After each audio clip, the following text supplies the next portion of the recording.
Bom dia, pessoal. Bom dia para todo mundo. 7 horas em ponto. Hoje é terça-feira, dia 24 de março de 2026. Nós estamos começando mais uma edição do Bom Dia. Vamos levantar da cama com alegria e disposição para enfrentar o dia, que está cheio de notícias maravilhosas.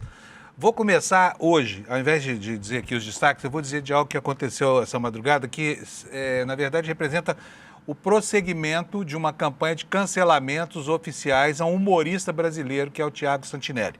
O Thiago Santinelli não tem dado sorte lá em Minas Gerais. Ele esteve em Belo Horizonte outro dia e estava lá apresentando o seu espetáculo quando foi admoestado por religiosos neopentecostais que foram encher o saco dele porque não entendem que o humor precisa da galhofa, né, da galhofa política e muitas vezes da galhofa religiosa. O espetáculo dele tem um nome africano, né, e isso só já despertou a ira enfim, desse pessoal que é muito menos democrático e é mais assanhado no sentido de pedir censura sempre que não gosta de alguma coisa. E olha, ontem aconteceu de novo. Quer dizer, 2 dias depois que o cara foi parar numa delegacia de polícia em Belo Horizonte porque tentaram cancelar um show dele em Uberlândia, minha cidade. Infelizmente, a Secretaria de Cultura deu mais um espetáculo abjeto, né, de manipulação e de intolerância política. Eu vou mostrar aqui para vocês o que aconteceu, porque é algo que precisa ser registrado e você conte por aí, por favor, na internet, tá bom? Então vamos lá, quero mostrar para vocês aqui um post de um perfil associado à Universidade Federal de Uberlândia, dizendo o seguinte, ó, Prêmio Inovação Cultural do Ano para a Prefeitura de Uberlândia. O Teatro Municipal, que é da Prefeitura, foi palco de um espetáculo inédito. Não foi a genialidade de Thiago Santinelli. A grande atração da noite foi a própria administração municipal protagonizando um show de censura que daria orgulho a qualquer ditador de 5ª categoria. No meio da apresentação, acende a luz. Aí o microfone corta. Silêncio no palco.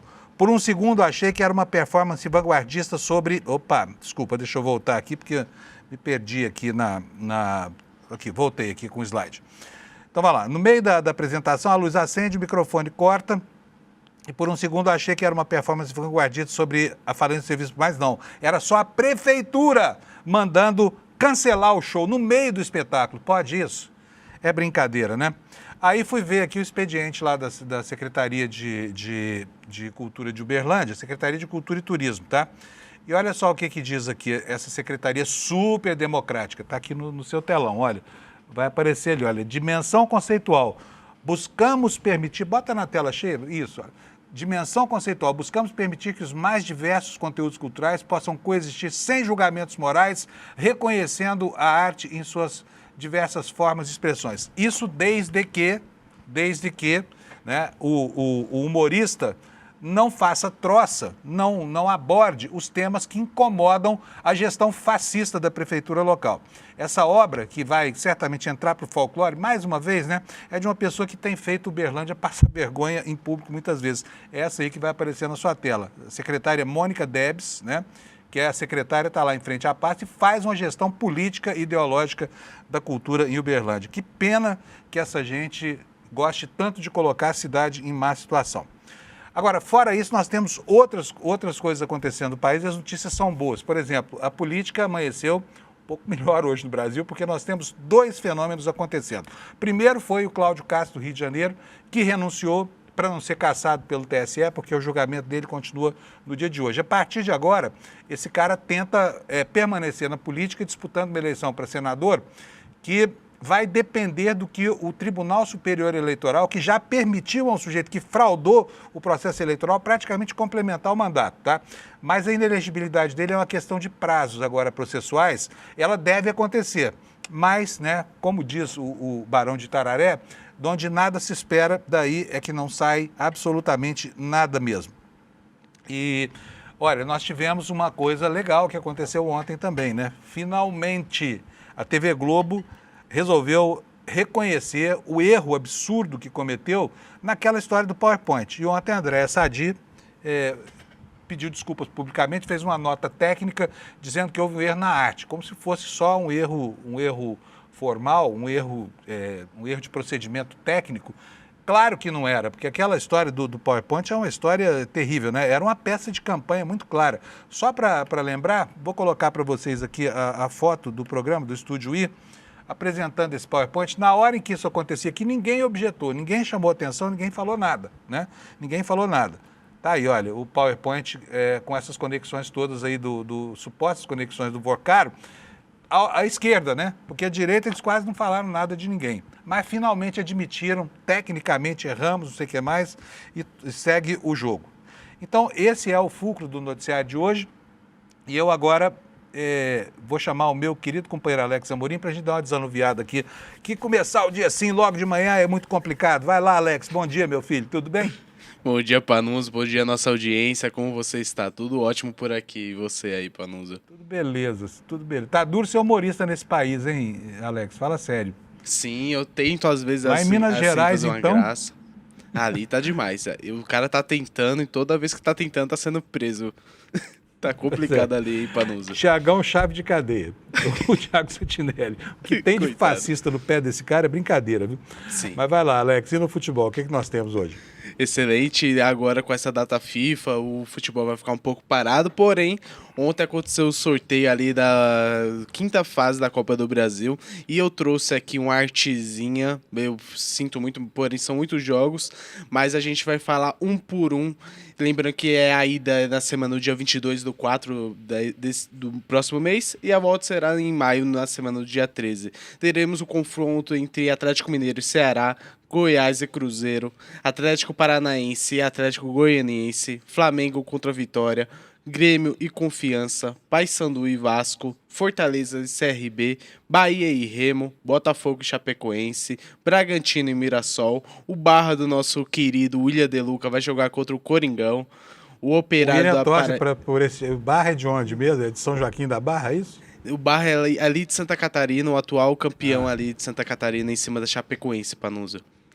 Legal. Aí, prosseguindo, teremos o jogo entre Operário e Fluminense. O Palmeiras vai jogar contra o Jacuipense ali da Bahia, vai jogar o primeiro jogo em casa e decide lá na Bahia o confronto. O Atlético de Minas Gerais vai pegar o Internacional, Santos e Curitiba, e finalizar teremos o jogo entre São Paulo e Juventude, Panuso. Isso é tudo? Isso e mesmo. jogo nós tivemos ou não? Ontem, segunda-feira, dia tranquilão, né? Isso, lembrando que agora vai ficar pausado agora por conta dos jogos das seleções. O Brasil vai jogar contra a França e a Croácia nessa data FIFA. São 2 amistosos antes da convocação oficial que vai acontecer lá em maio para a Copa do Mundo de 2026, Panuso. Beleza, maravilha, Alex. É tudo? Tudo isso, amanhã estamos por aqui. Valeu, maravilha. Então, beleza, Alex, obrigado. Nós vamos ver agora aqui os destaques na capa do ICL Notícias. Quero dar bom dia de novo para vocês. São 7h08. Vamos acordar, gente. Sair da cama porque o dia já começou. Vamos nessa? Tem muita notícia para a gente ver aqui hoje. Olha, primeiro de tudo, no destaque principal aqui no nosso site, o ministro André Mendonça determinando a prorrogação da CPMI do INSS. Cansou de esperar o senhor Davi Alcolumbre, tá bom? E na manchete secundária, aqui embaixo da mesma retranca, a informação de que o ministro André Mendonça também autorizou a Polícia Federal a leiloar carros e motos de luxo que foram apreendidos nas investigações sobre os desvios no INSS, né? Temos aqui como segundo destaque na capa do nosso site a situação deste ser pândego que está a 1 milímetro de ser cassado pelo TSE, então ele tomou a providência de renunciar antes para evitar esse espetáculo, né, na sua biografia, o fato de ter sido cassado, mas não se livrou da inelegibilidade que obviamente vem aí, né?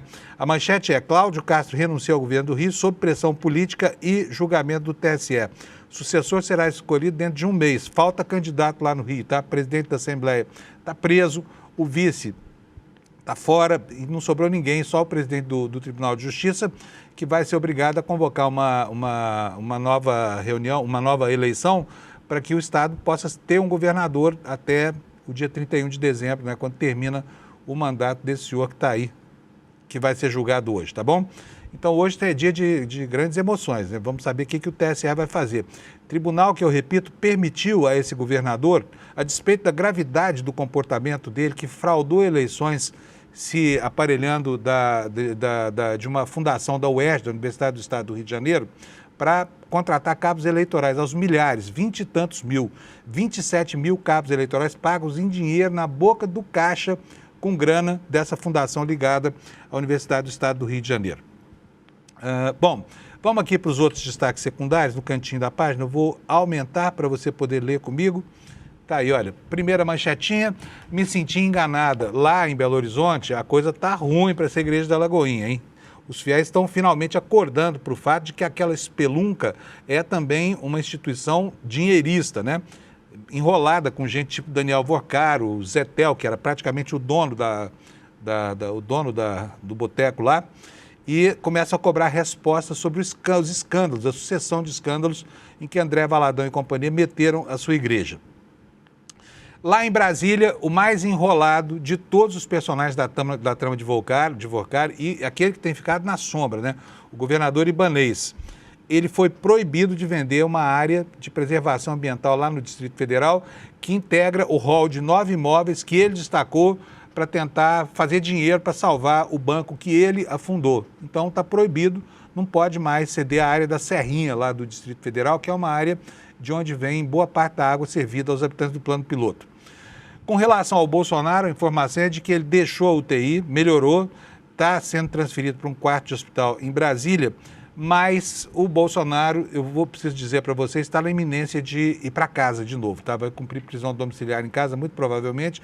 A Procuradoria-Geral da República já se manifestou e entende que o Bolsonaro precisa ir para casa, tá? E há uma questão de isonomia por causa do tratamento, né, delicioso que o Supremo Tribunal Federal deu ao ex-presidente Collor, que só ficou 4 dias na cadeia, né? Depois de tudo que roubou na vida, está lá porque diz que tem senilidade e depressão e não sei o que mais, né? E o Bolsonaro quer um tratamento equânime, compatível com esse oferecido ao outro ex-presidente.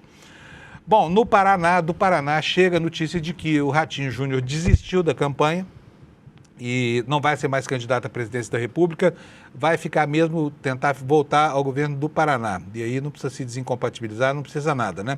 E com isso, o que acontece? Sobe o governador de Goiás, Ronaldo Caiado. Ronaldo Caiado, que está agora cotado como sendo o futuro candidato do PSD à presidência da República, prenunciando um pleito em que nós vamos ter aí, até agora, 2 candidatos da extrema-direita, Caiado e o Flávio Bolsonaro, e por enquanto o centro está calado, o centro político do Brasil está calado. E não adianta dizer, não, o Caiado é do PSD, PSD é centrão, centrão é centro. O Caiado nunca foi um sujeito de centro-direita, ele sempre foi um cara da extrema-direita, desde o tempo da fundação da UDR, lá em 1988, durante a Constituinte em Brasília, né?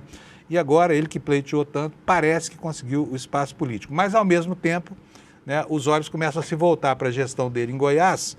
E aí descobre-se isso, olha, coisas como essa aqui, olha, uma denúncia de má gestão. O governo dele gastou 250 milhões reformando o autódromo de Goiânia, só que esqueceram de arrumar uma cratera lá e por isso uma competição do MotoGP acabou ficando prejudicada. Esses aqui são os destaques de hoje, tem mais, né? Nós temos que falar sobre a situação do Golfo. Ontem o Trump, piscou. Trump piscou, disse que o Irã tinha pedido uma trégua, que estão negociando. O Irã não só desmentiu, como enfiou bomba durante a noite lá em Tel Aviv. Então, a história que ele contou ontem lá para o seu eleitorado, para justificar o seu recuo, foi uma história que acabou mais rápido do que supunha a imprensa americana, tá bom? Uma vergonha a mais, né, para essa guerra ridícula e sem nenhum objetivo definido, movida por pura vaidade pessoal de um homem que está beirando ali a senilidade absoluta. Esses são os destaques, já são 7 horas e 14 minutos. Eu vou chamar aqui logo o Kleber Lourenço, porque o Kleber tem um monte de novidades para nós hoje. Bom dia, Kleber. Bom dia Panunzio, bom dia, comunidade do ICL, tudo bem? Tudo bom, Kleber Lourenço. Olha, vamos começar por onde? Vamos começar pela prorrogação da CPMI do INSS, não é isso? O ministro André Mendonça ontem mandou dizer ao Alcolumbre que perdeu a paciência de esperar por uma decisão dele, não é isso? Ainda deu um prazinho para ele se virar lá e decidir o que fazer, não é isso, Kleber? Isso, vale lembrar também que as relações entre André Mendonça e de Davi Alcolumbre não são das melhores, Panunzio. Assim como Davi Alcolumbre colocou todos os empecilhos possíveis para indicação de Jorge Messias para a cadeira aberta que era do... Nossa, agora me fugiu completamente o nome do Roberto Barroso no STF. Ele também criou dificuldades para a indicação do André Mendonça quando ele foi indicado ao STF. Inclusive, uma das discussões que vem rolando nos bastidores de Brasília, que inclusive aliados de Jorge Messias, e inclusive André Mendonça é um desses aliados de Jorge Messias na sua caminhada para o STF, é a de que Davi Alcolumbre teria algum problema com os evangélicos. Afinal de contas, ele criou dificuldades para Mendonça e agora cria para Jorge Messias. E o que há de comum entre os dois é a questão evangélica. Nessa decisão... Pode falar. Desculpa, Kleber, só para lembrar que Davi Alcolumbre é judeu, né? Ele é judeu, ele não é evangélico. Daqui a pouco vão dizer que é um problema relativo a essa, digamos, divergência teológica. Mas não é essa divergência teológica, é outra coisa. O problema é político mesmo, né? É que eles usam isso como um debate político para conseguir, por exemplo, o apoio de parte da bancada evangélica na eventual votação da indicação de Jorge Messias, que a gente sabe que parte da bancada evangélica no Senado é mais favorável às teses da extrema-direita e possivelmente poderiam até mesmo ser contra a indicação de Jorge Messias, criar dificuldades. Então é uma forma de ele criar identidade com esse público que talvez não apoiasse ele, até por ser uma indicação do presidente Lula, Panunzio. Mas nesse caso do ministro André Mendonça, é bem importante ressaltar que ele coloca em um dos trechos a seguinte informação. Ele reconheceu a existência de uma omissão imotivada e inconstitucional por parte da mesa diretora e da presidência do Congresso, no caso, Davi Alcolumbre, em relação à decisão de prorrogação. Vale ressaltar de qualquer forma que é muito estranho também a forma como isso se conduz, porque o Davi Alcolumbre ele poderia basicamente ou indeferir essa prorrogação ou deferir a prorrogação. Então, ele precisaria tomar uma decisão e até o momento ele se mantém em silêncio. Assim como também ele não está convocando a sessão do Congresso Nacional para que sejam votados vetos presidenciais e, consequentemente, também seja instaurada a CPMI do caso Master. Davi Alcolumbre, que tem aliados ali, alvo das investigações envolvendo o Master, e que é totalmente contra qualquer tipo de apuração em relação a esse assunto. Porém, vale ressaltar que a existência ou não da CPMI, do INSS ou qualquer outra comissão parlamentar de inquérito que investigue esses casos não impactam em nada as apurações que estão sendo feitas na Polícia Federal e que essas sim podem trazer o resultado.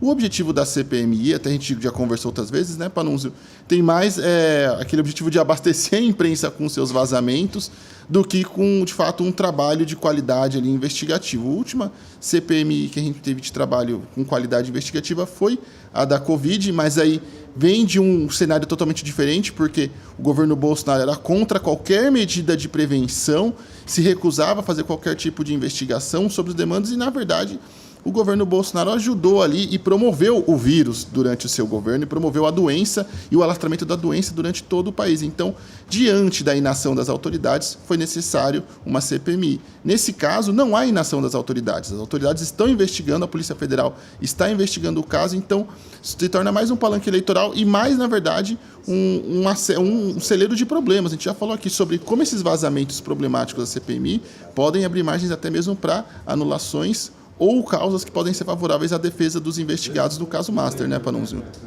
É isso aí. Quero ler aqui uma frase que você mesmo colocou na matéria. Está dizendo o seguinte, ó, não se revela constitucionalmente legítima a omissão administrativa que inviabiliza por obstáculo meramente procedimental a apreciação do requerimento de prorrogação regularmente apresentado. O bom é que agora essas autoridades da República declaram textualmente, né, a divergência das posições, né, Kleber? Porque é uma bronca em cima da outra, né?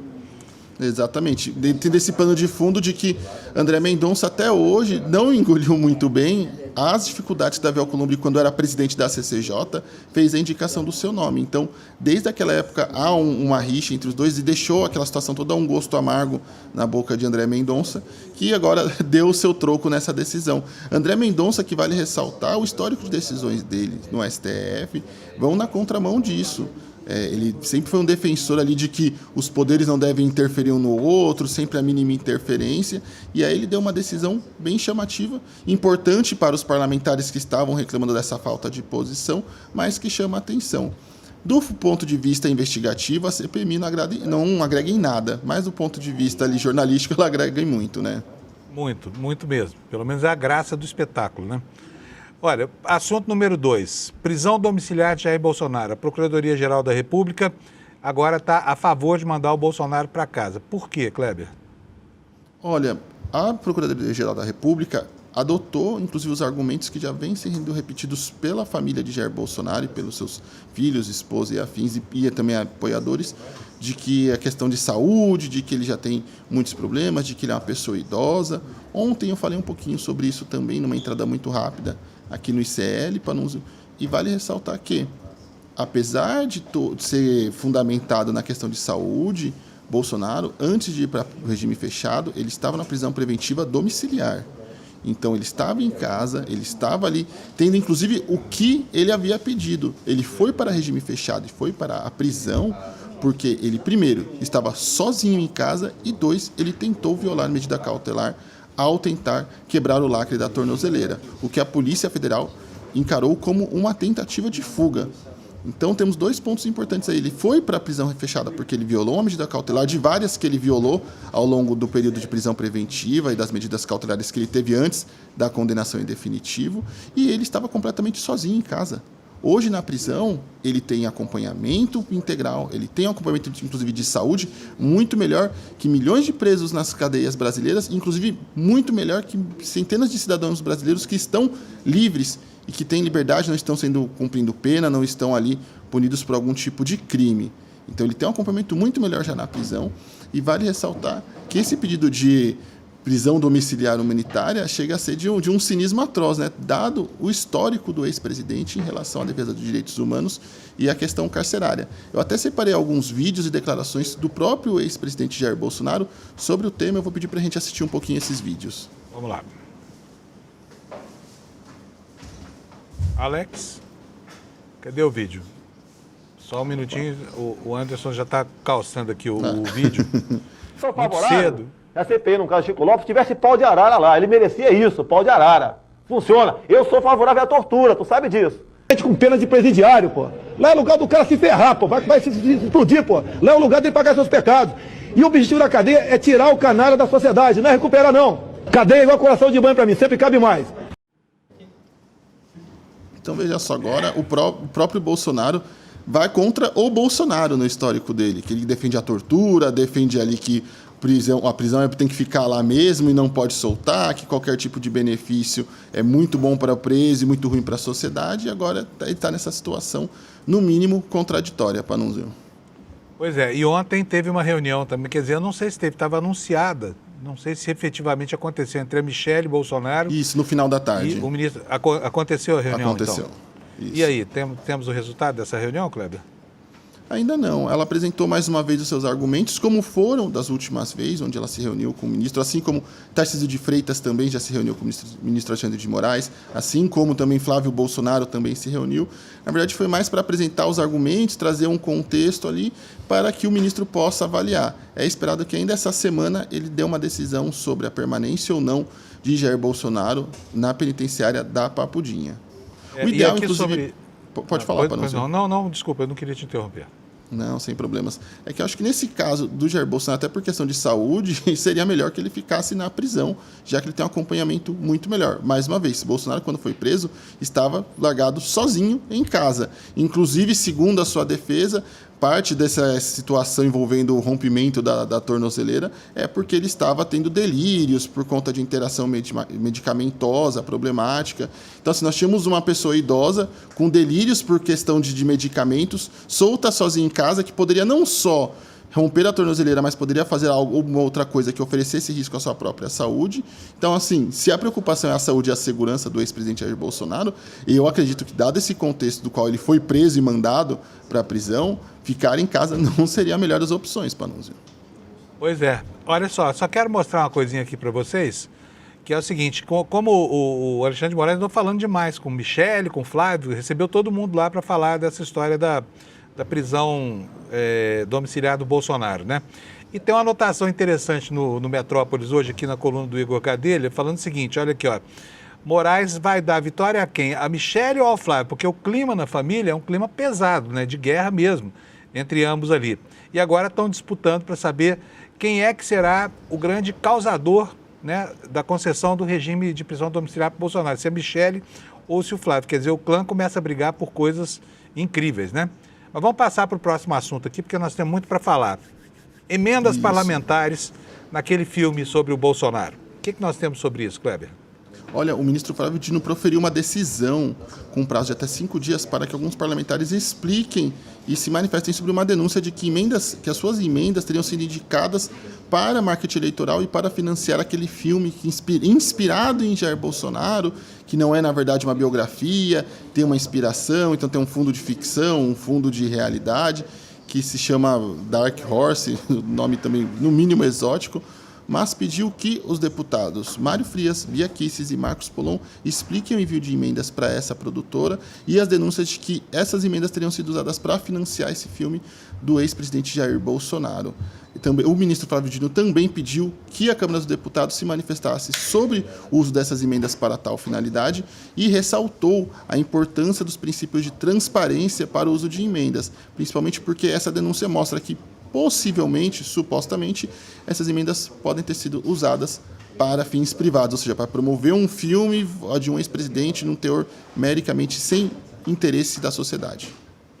Pois é o pessoal que reclama da Lei Rouanet, né, que é um mecanismo institucional de financiamento da cultura, que é usado também para a produção de filmes, como acontece no mundo inteiro, e essa galera aí que mandou dinheiro via emenda Pix para o filme, é a que critica a Lei Rouanet, quer dizer, falem de mim, mas esqueçam o meu rabo. Isso. Não falem daquilo que eu faço, façam o que eu falo e não o que eu faço. Beleza, vamos lá. Próximo assunto, esse assunto aqui é um assunto que tem implicação institucional e é bom que você que está nos assistindo saiba direitinho do que está acontecendo, porque isso muda o cenário eleitoral, vai mudar as pesquisas nos próximos dias, porque tira uma alternativa do horizonte, do possível, e coloca outra, tá? O governador do Paraná, Ratinho Júnior, desistiu de ser candidato à presidência da República, vai ficar mesmo candidato à reeleição lá no Paraná, e aí acende quem? Acende a estrela solitária de Ronaldo Caiado, né? Que é cotado já como candidato do PSD, e eu quero já fazer a ressalva, Kleber, de que o centro político brasileiro, que o PSD também integra, esperava um candidato afinado com isso, com o centro, mas não, né? Serão 2 candidatos da extrema-direita, Ronaldo Caiado e Flávio Bolsonaro. Isso mesmo. Na verdade, Panunzio, fala-se muito sobre a sociedade brasileira tem uma demanda por um candidato do centro, a terceira via, a gente tem toda vez esse discursinho, mas, na verdade, o que falta é demanda, de fato. Não tem uma demanda para isso. Se houvesse uma demanda da sociedade brasileira por um candidato de centro e afins, teríamos candidatos ali competitivos. Nenhum desses candidatos que se apresentam como uma pertence à terceira via, e aí daqui a pouco eu falo um pouquinho mais sobre isso, são competitivos. Eles ficam ali, na melhor das hipóteses, na casa dos 5%. Então não há demanda na sociedade brasileira. A sociedade brasileira não busca uma terceira via, um candidato ali metafórico, nem esquerda nem direita, que seja para frente, ou aquele todo tipo de sandice que é falada sobre esse assunto. Além disso, os candidatos que se apresentam também como postulantes da pretensa terceira via são todos com inclinações à extrema-direita. Vale ressaltar que, por exemplo, o próprio Ratinho Júnior era, sim, favorável a uma anistia aos criminosos do 8 de janeiro, inclusive aqueles que arquitetaram e construíram um plano de tentativa de golpe em 2022 e 2023. Ronaldo Caiado, a mesma coisa. E vale lembrar também que, no caso do governador do Rio Grande do Sul, o Eduardo Leite, lá na época da pandemia, ele tentou construir um acordo para que se atrasasse a distribuição de vacinas para não desagradar o ex-presidente Jair Bolsonaro. Chegou a conversar, inclusive, com o ex-governador de São Paulo, João Dória, sobre esse assunto, porque estava chateando então o presidente Bolsonaro se ele podia ir com calma no assunto das vacinas. Tínhamos pessoas morrendo sem vacinas, pessoas ficando sufocadas por conta da doença, e tínhamos essa discussão sobre isso. Então, é uma situação extremamente problemática. E aí vale ressaltar aqui também Teve um especialista, eu vi alguns especialistas falando que a desistência de Ratinho Júnior poderiam levar Flávio Bolsonaro ao centro. Veja só, Ratinho Júnior poderia levar Flávio Bolsonaro, que é um extremista, assim, confesso, tem teses também extremistas. Isso me parece mais desejo do que, de fato, algum tipo de análise. Acho que só para fechar esse último assunto, Panunzio. Viagem na maionese. Mas não é o último assunto, não. Tem mais um sobre as candidaturas dos militares, Kleber. O que está rolando aí? Porque o Congresso, de repente, ficou infestado de militares, delegados, policiais. Todo mundo carrega o nome. Tenente fulano, coronel Beltrano, delegado fulano de tal. Só que tem um projeto de lei, no que tange a militares, por exemplo, né, que é restritivo, que proíbe candidaturas, estabelece uma série de critérios. O que está acontecendo com relação a essa matéria, Kleber? Isso, eu falei um pouquinho sobre isso também no começo do ano, mas a gente tem um projeto de PEC que restringe a atuação de militares na política para que eles, caso disputem as eleições, sejam mandados para a reserva, ou então, caso não dê o tempo de reserva, que eles de fato saiam da força. Mas esse projeto ainda não está em vigor, está travado no Senado Federal. Além disso, a legislação vigente já proíbe que militares usem as patentes em nomes eleitorais, como Cadente Joãozinho, Capitão Fernandinho, e essa lei não é cumprida, ou seja, nós vamos voltar e vamos seguir tendo a infestação de militares na política, e o pior, esses militares, por falta dessa lei, eles podem disputar as eleições e depois voltar para a caserna, ou seja, continuar fazendo política dentro dos quartéis, como foi o caso do ex-presidente Jair Bolsonaro, a gente viu no que deu. Então é uma questão muito problemática que continua em aberto e a República não discute seus problemas. Muito bom, Kleber. Por hoje é só, né? Amanhã a gente está de volta aqui. Obrigado, viu, Kleber? Imagina. Tchau, bom tchau. Bom dia para você. Tchau, tchau. Kleber Lourenço sempre atento aqui, produzindo o melhor do noticiário sobre política no Brasil. Pessoal, olha, vocês viram na sexta-feira, aconteceu aquele espetáculo de engajamento político da Globo. Ela exibiu lá uma peça completamente adulterada sobre relações entre Vorcaro e próceres da esquerda brasileira, num PowerPoint ficcional, né? E, enfim, os jornalistas que estavam ali, eu tenho bastante respeito por eles, inclusive, mas não posso deixar de observar que faltou ali uma reação à altura da ofensa à informação que estava sendo proferida naquele cenário, né? Eu vou até mostrar para vocês aqui, para a gente relembrar direitinho o que foi. Olha só, essa cena que você vai ver aí na sua tela é a cena do dia. Você deve ter visto isso, se não ao vivo lá na Globo News, você viu isso na internet. Por quê? Porque foi uma coisa absolutamente vergonhosa. E faltou naquele momento, na sexta-feira, quando essa heresia aí era veiculada, uma autocrítica ali, ou uma crítica dos jornalistas. Tinha tantos jornalistas ali, por que ninguém falou nada sobre essa peça de ficção, né? Tá aqui, ó, com mais detalhe aí para vocês verem, né? Uma coisa falaciosa que é completamente comprometida, coloca a estrela de um partido no meio de relações com pessoas, né? E aí coloca lá em cima, olha aí, ó, em cima do Vorcaro que está no centro, a foto de alguém que tem nada a ver com isso, que é o Lula, tentando transferir para ele o ônus de um escândalo que é da direita brasileira, que não é da esquerda brasileira. Apesar de que tem algumas pessoas da esquerda nessa história, mas não se pode dizer que esse escândalo seja um escândalo da esquerda. Ele é da direita, é o escândalo do Ciro Nogueira, é do Rueda, sabe? É do Alcolumbre, é do Mota, é de todo esse círculo de relações de lobby que esse banqueiro picareta, Daniel Vorcaro, armou lá em Brasília. Então, essa peça de ficção aqui ontem, finalmente, ela foi colocada a termo, né? Por quê? Porque a Globo foi obrigada a reconhecer que errou, e errou feio nisso aqui. Embora o reconhecimento tenha sido um reconhecimento feito com muita suavidade, com muito menos gravidade do que a situação recomendaria, né? Temos aqui a matéria no site do ICL Notícias para você ver. Eu vou ler para você um trechinho, depois vou comentar um pouco mais. Globo News pede desculpa por PowerPoint que incrimina Lula, mas não cita o presidente. Está aqui a Andréa Sadi, que fez a leitura da nota, foi um desmentido lido, né? E a nossa matéria diz o seguinte, ó, em uma nota lida pela jornalista Andréa Sadi durante o programa Estúdio I, na tarde dessa segunda-feira, a Globo News divulgou um pedido de desculpas após a exibição de um quadro na sexta-feira que sugeria a incriminação do presidente Lula no caso envolvendo as fraudes do Banco Master. A arte gráfica que foi ao ar durante a programação gerou repercussão negativa nas redes sociais e críticas de especialistas em jornalismo que apontaram um possível viés e falta de contextualização. O quadro lembrava o PowerPoint exibido em 2016 pelo chefe da Lava Jato, Deltan Dallagnol, para incriminar o Lula, com o mesmo objetivo disso que a Globo News fez. Como é que foi a retratação? Na retratação, a emissora reconheceu o erro no uso do material visual e afirmou que o conteúdo não refletia adequadamente o rigor editorial adotado pela redação. Apesar do pedido de desculpas, o comunicado não mencionou diretamente o nome do presidente. Além disso, a errata informa que não incluiu alguns nomes, como o ex-diretores do Banco Central. Mas não falou nada, não falou nomes, Roberto Campos Neto, né? Que era exatamente o presidente do PC, lembra aqui a nossa reportagem, quando o Master armou toda essa tramóia aí para lesar clientes e principalmente estruturas do Estado, né, ao longo da sua história. Aí a nossa reportagem lembra que o Campos Neto hoje é diretor do Nubank, que é um banco que tem na sociedade a família Marinho, que é proprietária do Grupo Globo. Enquanto poupou o ex-presidente do Banco Central, o PowerPoint da Globo News incluiu a figura do atual presidente. Olha que heresia, olha só que absurdo. Botou a figura do Galípolo ali, justamente quem interveio para resolver o problema, né? Lembra que a matéria, justamente aquele que agiu para pôr fim às fraudes de Vorcar e liquidar o banco. Do jeito que foi apresentado o pedido de desculpas, o telespectador fica sem saber que personagens foram incluídos erradamente e que gravidade de suspeição levantada injustamente sobre cada um deles. A arte gráfica exibida no Estúdio I destacou nomes ligados a Daniel Vorcaro.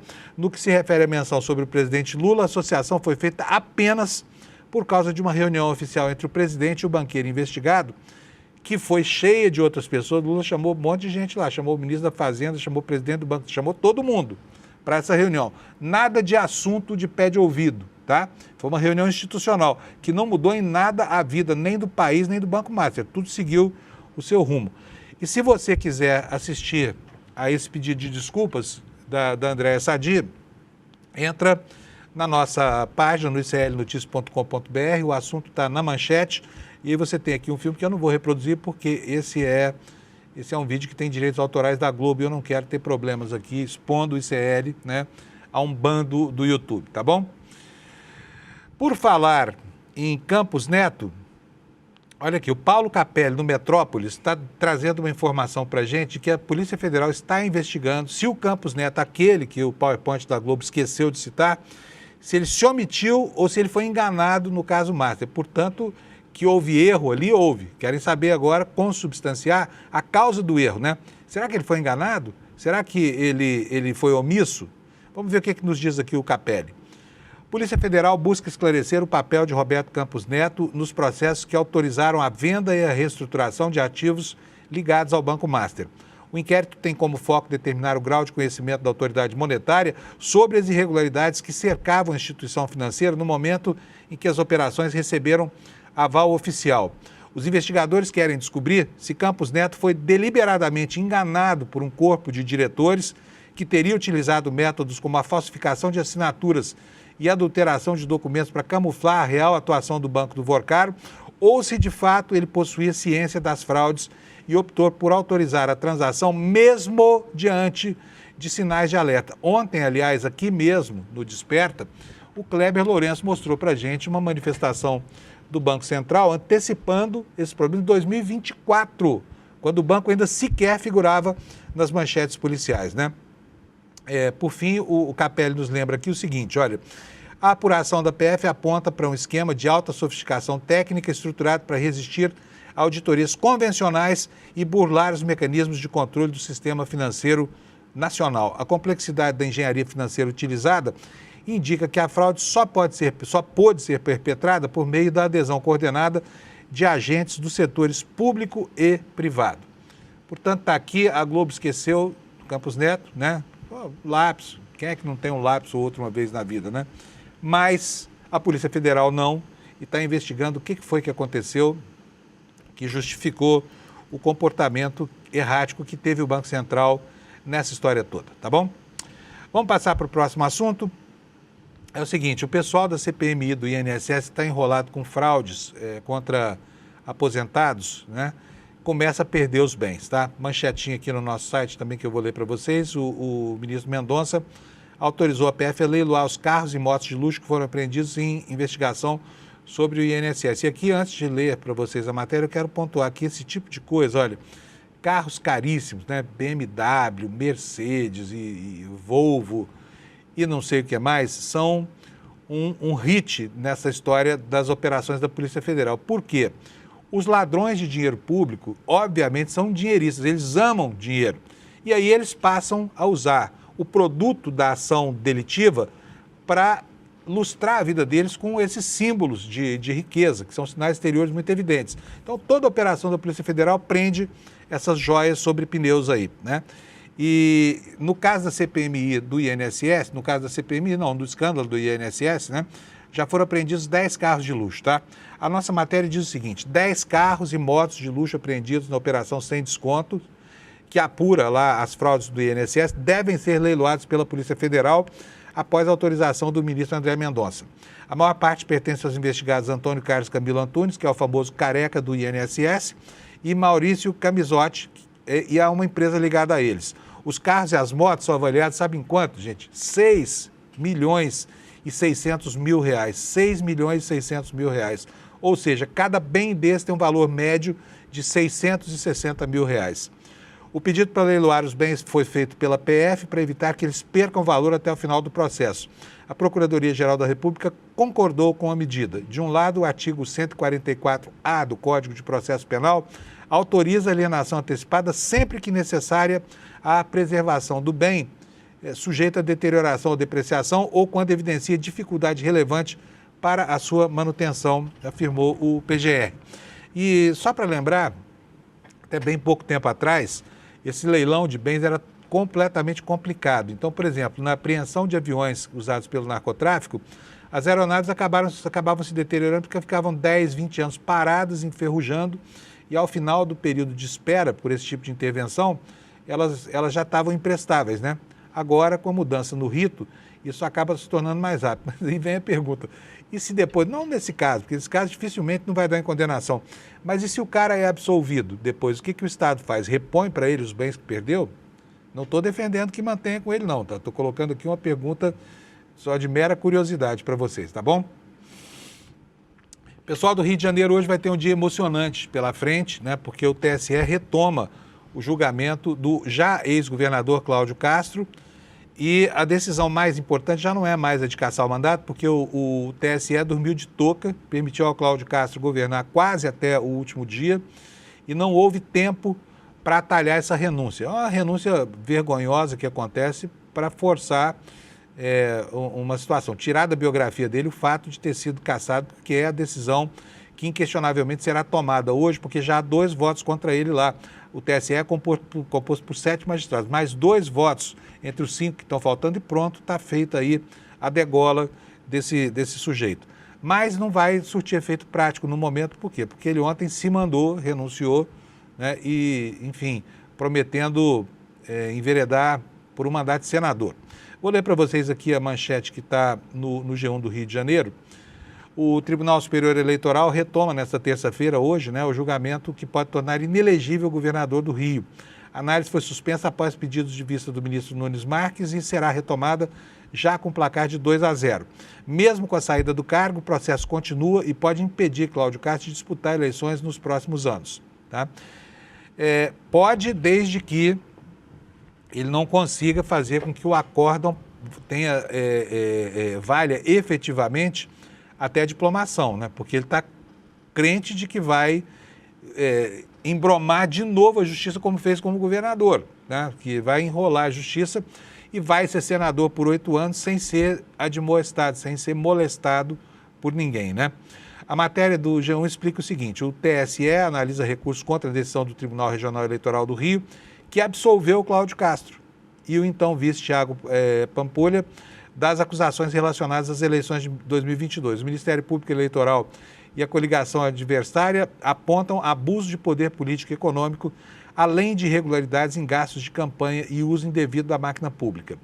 As suspeitas envolvem a Fundação CEPERJ e a UERJ, a Universidade do Estado do Rio de Janeiro, com a contratação de milhares de pessoas, 27 mil pessoas, 27 mil, sem concurso e também execução de programas sociais sem nenhuma finalidade que não mudar o resultado da eleição, tá bom?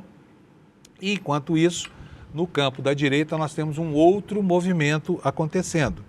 Qual é esse movimento? Ratinho Júnior, governador do Paraná, cotado, pule de 10 para ser candidato à presidência da República, caso Flávio Bolsonaro não quisesse, topasse essa parada. Ele acaba de desistir e sobrou a vaga para quem? Ronaldo Caiado, que há muito tempo vem tentando aí ser candidato novamente à presidência da República, que ele já disputou uma vez, e Ratinho Júnior está fora, tá?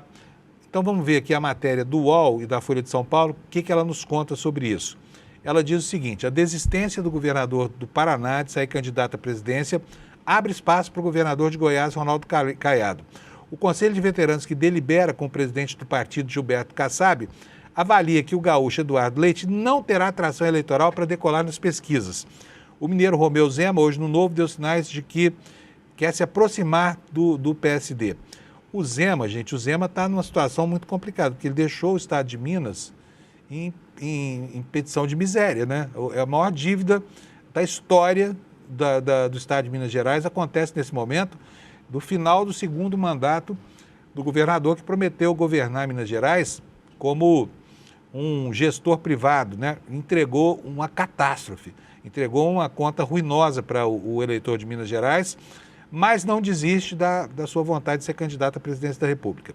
Voltando aqui à questão do Ratinho Júnior e do Caiado, olha só, continua aqui a matéria. Avaliação de que, eventualmente, ele possa compor como vice numa chapa puro sangue. Né? Aqui está falando do Eduardo Leite, tá? Governador do Rio Grande do Sul, que não tem espaço para se candidatar representando o centro nessa eleição. Como ele também fez gestos para vice do senador Flávio Bolsonaro, nada está definido. São todos movimentos preliminares, é o que nos informa aqui a Thaís Bilenque, do UOL. Então, nós temos aí o Caiado ganhando tração e o Lula Costa Pinto anotou isso no seu texto escrito ontem aqui para o nosso site, dizendo o seguinte: olha, Caiado ganha força, pode atrair o PP com a Tereza Cristina como vice, com ou sem uma federação partidária, tá? O que nos conta o Lula aqui? Na sexta-feira a gente vai falar com ele melhor sobre isso. Tão logo recebeu o telefonema do governador Ratinho Júnior na manhã dessa segunda-feira, comunicando da desistência de disputar as prévias do PSD, Gilberto Kassab disparou 5 telefonemas em ritmo frenético. Falou com quem? Ciro Nogueira, Antônio Rueda, Ronaldo Caiado, Eduardo Leite, Tereza Cristina, não necessariamente nessa ordem, mas falou com essa galera toda. Com seus congêneres do PP e do União Brasil, Ciro Nogueira e Antônio Rueda, Kassab fez uma consulta. Ele queria saber sobre a possibilidade de uma coligação entre o PSD e a Federação AP, ou UP. Não escutou negativas, muito pelo contrário, também não ouviu assertivas. No momento, dada a confusão dos cenários estaduais, onde as bancadas locais têm projetos próprios diferentes dos caciques nacionais, a Federação União Progressista, que ainda não foi sacramentada em definitivo pela Justiça Eleitoral, tende a liberar os apoios à presidência sem integrar chapa alguma. Com Ciro Nogueira, o papo avançou um pouco mais do que com o neófito Antônio Rueda. De pronto, Kassab especulou o nome da senadora Tereza Cristina, do PP do Mato Grosso do Sul, ex-ministra da Agricultura de Jair Bolsonaro, como vice numa chapa que seria liderada por um nome de seu partido. Com ou sem União Brasil, ficou claro. Ou seja, a Federação UP, que tem até a noite de 3 de abril para ser formalizada junto ao TSE, diz o Lula aqui, é um bode que pode ser retirado da sala. Tá? Então está aqui a informação completa, né? Nos bastidores, gente, esse Kassab é rápido, hein? É muito rápido, porque ele reagiu na mesma hora. Tradição das ações políticas dele, né? Essa velocidade incrível. E fica sacramentado aqui que o centro político brasileiro, pelo menos até o momento, não estará representado nessa eleição. Vai, provavelmente, a reboque do bolsonarismo. Vamos falar um pouquinho sobre o cenário lá fora? Ontem aconteceu um recuo do governo Trump, um recuo que foi anunciado como se fosse uma vitória. Daquela maneira que o Trump usa para fazer os seus anúncios, né? Aquele tom grandiloquente, assim, estou negociando. As autoridades do Irã me chamaram para negociar. Não era nada disso, na verdade era um recuo. A guerra está custando mais caro ao Trump do que ele pretendia pagar, né? E esse preço alto forçou esse recuo. O que aconteceu no momento seguinte? As autoridades iranianas negaram que houvesse qualquer tipo de entendimento ou negociação, negaram que houvessem proposto qualquer tipo de trégua e mandaram chover bomba em Tel Aviv só para deixar claro qual é a posição, tá bom? Ao mesmo tempo, né, houve uma reação grande, está aqui na capa do New York Times. Olha, eu quero mostrar para vocês, essa aqui é a edição de hoje do New York Times. Olha, o Trump enfrentou uma reação negativa, por quê? Porque ele aliviou sanções ao petróleo que vinha lá do Irã, tá? A notícia aqui na capa do New York Times dá conta do seguinte: o presidente Trump criticou duramente o governo Obama por dar dinheiro ao Irã. Agora, ele apoia um pacote de ajuda que pode render ao país 14 bilhões de dólares, tá? E aí o jornalão vai contar também a história desse recuo do Trump lá em relação à sua campanha beligerante lá no Oriente Médio. Mas foi um recuo que pegou mal, e essa história de negociação com o Irã não tinha pé nem cabeça, como se viu no momento seguinte. É o que está anotado aqui na manchete do nosso site. Trump anuncia negociação com o Irã e suspende ataques contra alvos estratégicos, tá? Olha que foto boa dele. Gostou? Tá lindo ele, né? Vamos lá. Depois de ameaçar os iranianos, ofender aliados e colocar a economia mundial à beira do colapso, Trump anunciou que está negociando um acordo com o Irã e ordenou que seus militares não disparem contra alvos relacionados com a infraestrutura energética do país durante os próximos 5 dias. Quero lembrar aqui que no fim de semana o Trump não só disse que atacaria as centrais de produção de energia do Irã, como usou o verbo que ele ama, obliterar, ou seja, arrasar, né? Ele disse que iria arrasar com a infraestrutura energética do país. O mundo reagiu a isso, lembrando dos hospitais onde estão os feridos, os civis que dependem, né, de respiração artificial e tudo mais. Vamos seguir aqui com a matéria. Ela diz o seguinte: olha, o governo italiano desmentiu a existência da negociação. A agência de notícias iraniana oficial, a Fars, afirmou que não há contato direto ou indireto com Trump. Segundo a agência, depois de ouvir que nossos alvos incluiriam todas as usinas de energia do Oriente Médio, Trump, recuou.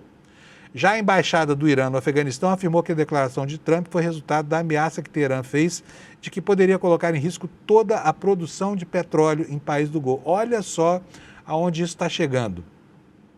A reviravolta dos Estados Unidos, segundo eles, teria sido por conta de uma advertência severa do Irã. Já a agência de notícias iraniana Tasnim afirmou: Trump recua. É como a notícia foi dada lá no Oriente Médio, tá? Bem, numa declaração oficial, o Ministério das Relações Exteriores do Irã alertou sobre o objetivo do chefe da Casa Branca. Para Teherã, as declarações de Trump fazem parte dos esforços para reduzir os preços da energia e ganhar tempo para implementar os seus planos militares. O Ministério das Relações Exteriores disse o seguinte: sim, existem iniciativas de países da região para reduzir as tensões, que a nossa resposta a todas elas é clara: não somos nós que iniciamos essa guerra. Todos esses pedidos devem ser encaminhados a Washington, foi o que declarou o ministro das Relações Exteriores lá do Irã, né? Então está aqui esse recuo horroroso, né, apresentado para o gado americano como uma vitória. O Irã mandou me procurar e não vamos atacar mais nada, né? Depois de uma ameaça muito severa, que era de obliterar as centrais de energia do Iraque, o Trump, como é do seu feitio, recua e volta atrás. E só para a gente sacramentar isso aqui, está aqui a informação também no UOL, né, de que o presidente do parlamento do Irã disse mais uma vez, mais uma fonte que desmentiu essa história de recuo do Irã, de pedido de negociação, pedido de trégua, armistício ou qualquer outro tipo de negociação. A matéria dá conta de que o presidente do parlamento do Irã, ele se chama Mohammad Bagher Ghalibaf. Ele afirmou ontem que não há negociações em curso com os Estados Unidos depois que o presidente americano anunciou que estava dialogando com o Irã. Bom, olha só, vamos vir do Irã para Minas Gerais, tá? Fiéis da Lagoinha estão indignados com a participação dessa igreja nos escândalos do Banco Master, tá? E esse assunto é objeto de uma reportagem hoje aqui no nosso portal, no iclnoticias.com.br, tá? os fiéis da Lagoinha começam a cobrar respostas dos seus líderes sobre essa sucessão de escândalos, né? A igreja que, na verdade, virou, desde o começo dos anos Bolsonaro, um palanque da extrema-direita. Tem muito pouco de igreja e tem muito de partido político, essa igreja da Lagoinha, do senhor André Valadão. A matéria do Brasil de Fato, e ela revela o seguinte: a revelação de um possível esquema financeiro envolvendo o Banco Master e a Igreja da Lagoinha tem provocado reações de indignação, surpresa e desconfiança entre fiéis de Belo Horizonte. Em meio às denúncias e ao avanço das investigações, frequentadores relatam abalo na confiança e cobram posicionamento público da liderança religiosa. O caso ganhou repercussão após a divulgação dos relatórios de inteligência financeira que apontam movimentações consideradas atípicas envolvendo empresas ligadas ao grupo religioso. Ao mesmo tempo, desdobramentos da investigação da Polícia Federal com a prisão do pastor, né, da unidade do Belvedere e parceiro de Daniel Vorcaro, o tal Fabiano Zettel, ampliaram a crise dentro da comunidade de fé. Uma das fiéis chama Julian Silva. Ela diz o seguinte: recebi essa notícia com choque e indignação. Como fiel, me senti enganada. Quem frequenta uma igreja espera encontrar verdades, integridade e coerência com aquilo que é pregado sobre Deus. Julian Silva é o nome dessa fiel. Para ela, o episódio fere diretamente a relação de confiança construída com a instituição. Ela disse mais, ela disse o seguinte: existe uma expectativa de que o que é pregado no altar seja vivenciado na prática. Quando surgem notícias assim, é natural que as pessoas se sintam decepcionadas e passem a questionar. E aí vai, olha, são manifestações de vários fiéis indignados com a gestão política, né, e com o dinheirismo dessa seita que se estabeleceu lá em Minas Gerais, tá? Outro revés que aconteceu, e eu tenho aqui mais um pouquinho de tempo, vou falar sobre isso, é o seguinte: vocês sabem que o BRB, para tentar capitalizar, para tentar encontrar dinheiro, para tapar o prejuízo das ações que foram determinadas pelo governador Ibanez, ele elencou 9 terrenos de grande valor em Brasília, sendo que um deles era uma área de preservação chamada Serrinha, que é um manancial de onde vem boa parte da água servida aos habitantes do Plano Piloto lá em Brasília, né? E em uma matéria da Agência Brasil, o Gabriel Brum, repórter, está nos contando o seguinte: o governo do Distrito Federal foi proibido pela Justiça de vender uma área ambiental para cobrir o rombo do BRB, a decisão do Tribunal de Justiça do Distrito Federal. E ela apontou o risco de subavaliação de áreas da chamada Serrinha do Paranoá. Localizada entre as regiões administrativas do Varjão e do Paranoá, essa serrinha é um extenso trecho de cerrado nativo que abriga 119 minas d'água que contribuem para abastecer o Lago Paranoá. É um manancial estratégico de onde é captada parte da água fornecida à população, e os ambientalistas, acadêmicos, integrantes de entidades civis e moradores da região criticaram muito por isso a proposta do governo do Distrito Federal. Então, esse imóvel sai desse rol de 9 imóveis, agora são só 8, né? E até agora o BRB ainda segue como tendo um banco com futuro incerto. Não se sabe o que vai acontecer com ele, porque ele não conseguiu efetivamente ainda dinheiro para tapar o rombo aberto pela política ruinosa do chefe do governo do Distrito Federal, que é o governador Ibanez Rocha, tá? Com relação ao Bolsonaro, uma última notícia: ele deixou a UTI, foi transferido para um quarto de hospital em Brasília, está lá desde o dia 13 de maio e a nossa reportagem aqui está informando que está tudo bem com ele, né? Quero só lembrar aqui, porque não vai dar tempo de falar mais absolutamente nada, que os filhos e a mulher do Bolsonaro culpavam a polícia pela piora do Bolsonaro. A gente sabe que o Bolsonaro é um sujeito de saúde frágil, está longe de ser aquele cara do físico de atleta que ele mesmo apregoava por aí, mas ele ficou mais seguro lá na cadeia do que em casa, onde errava os remédios, ficava delirante, usava ferro de solda para abrir tornozeleira e com isso acabou criando confusão para si mesmo, né? Até porque obrigou a justiça a tomar providências para mantê-lo enjaulado, já que tentou burlar o esquema que foi montado para que ele fosse vigiado, esse esquema da tornozeleira eletrônica, tá bom? Pessoal, é isso aí, vai começar já o N1. Espero que você fique para assistir, porque essas notícias aqui todas serão discutidas com mais profundidade por lá. E o que não foi possível abordar aqui, você também terá lá, complementando essa visão panorâmica sobre o Brasil do dia de hoje, tá bom? Olha, quero mais uma vez chamar vocês para isso que está aqui no telão. É um documentário que está sendo produzido aqui pelo ICL, que vai fazer uma investigação sobre o golpe do Banco Master, tá? A estreia desse documentário, que está em produção, está marcada para o dia 31 de março, às 20 horas, e nós gostaríamos de contar com você na plateia do lançamento do documentário. Se você quiser, já pode reservar o seu ingresso. Está aqui, olha, espertacl.com.br. Você vai lá, deixa seu e-mail e logo recebe o convite para participar da sessão em que será lançado esse documentário, que é mais uma produção do ICL para ajudar a lançar a luz sobre a história do que se passa nos bastidores da política e da economia do Brasil, tá bom? Quero desejar para você uma ótima terça-feira. A gente se encontra aqui amanhã às 7 da manhã para repassar o mundo das próximas 24 horas. Obrigado pela sua audiência. Até amanhã. O objetivo é limpar a cena do crime para a macharada. E o trabalho deles era assassinar reputações. Essa filosofia aí do homem da vida aí, esse energúmeno aí,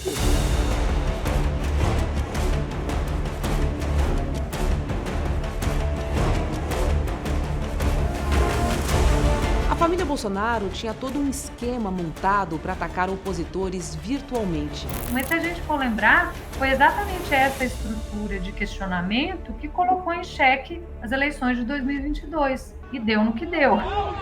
Para quem ainda não entendeu, isto é uma guerra de narrativas. E nos campos de batalha, as máquinas de moer reputações estão sempre à espreita.